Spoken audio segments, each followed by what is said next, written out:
कुडाळ तालुक्यातील जामवडे खोचरेवाडी पूल खचलाय। 100 ग्रामस्थांचा यामुळे संपर्क तुटलाय। नागरिकांकडून पुलाची तात्पुरती डागडुजी करण्यात आली आहे। तातडीने नवा पूल उभारण्याची मागणी करण्यात आली आहे। कुडाळ तालुक्यातील जामवडे खोचरेवाडी येथे गड नदी पात्रावरील पूल खचल्याने सुमारे 100 लोकवस्ती असलेल्या वाडीचा बाहेरील संपर्क तुटलाय। या घटनेमुळे तेथील नागरिकांच्या दैनंदिन येण्या जाण्यावर गंभीर परिणाम झालाय। त्यामुळे आता परिसरातून तीव्र संताप व्यक्त होत आहे। ऍक्च्युली हा ब्रिज म्हणजे ढासळलाय, कमकुवतच झालेला आहे ब्रिज।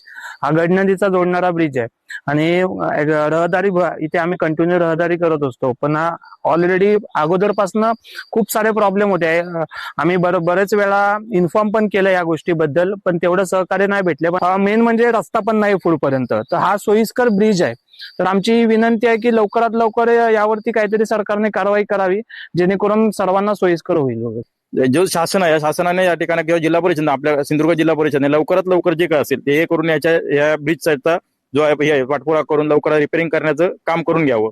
याच्यावरून शाळेची मुलं जाणारी येणारी आहेत किंवा दवाखान्यात जाणारे, बँकेत जाणारे, बाजारासाठी जाणारे, या सगळ्या लोकांना हा सोयीस्कर मार्ग आहे, एवढीच माझी विनंती। हाच रस्ता सोयीस्कर किंवा हाच रस्ता एकदम सोपा आहे।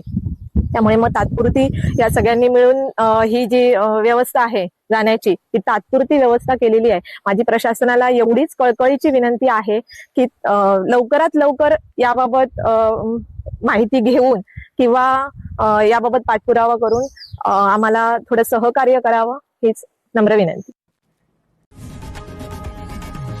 लोकशाही मराठी ऐका, पहा, जागरूक रहा।